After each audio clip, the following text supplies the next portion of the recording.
In the world of SAT data questions, margin of error questions also involve the same rules as data collection questions. So when you take a sample of a larger group, you can't definitely say what's going to happen, definitive statements. You can't have bias. In other words, your sample has to be perfectly random, and you can only reflect on the group you sampled. So you can't sample one group and reflect on a different group. So we're going to involve those three rules in picking our answer. First of all, the result in this question was 4.5 miles. If the margin of error was 0.5, that means that it's reasonable to add 0.5 or take away 0.5.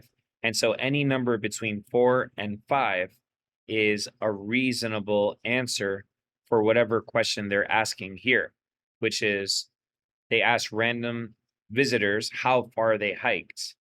So it would make sense to assume that out of the whole population, not just a random sample, people hiked between 4 and 5 miles. So now the word likely is pretty good. Likely means our sample would indicate that this is likely to be the case, but it's not saying what's definitely going to happen. So A looks really good. B says that they hiked exactly 4.5 miles, so that doesn't account for the margin of error. C says it's not possible. That's definitive. Definitive, it's saying this is what definitely will or will not happen. So that's the problem with C. And D, it's plausible that the mean distance hiked is between 4 and 5. Well, A looked really good until we got to D, because what were they asking people? They were asking people how far they hiked, and then from there we found an estimated mean.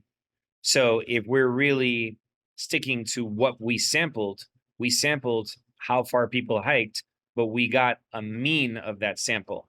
So D actually matches more closely than A. It's plausible, it's likely to say that the mean we found was between 4 and 5. And so the answer here is going to be D.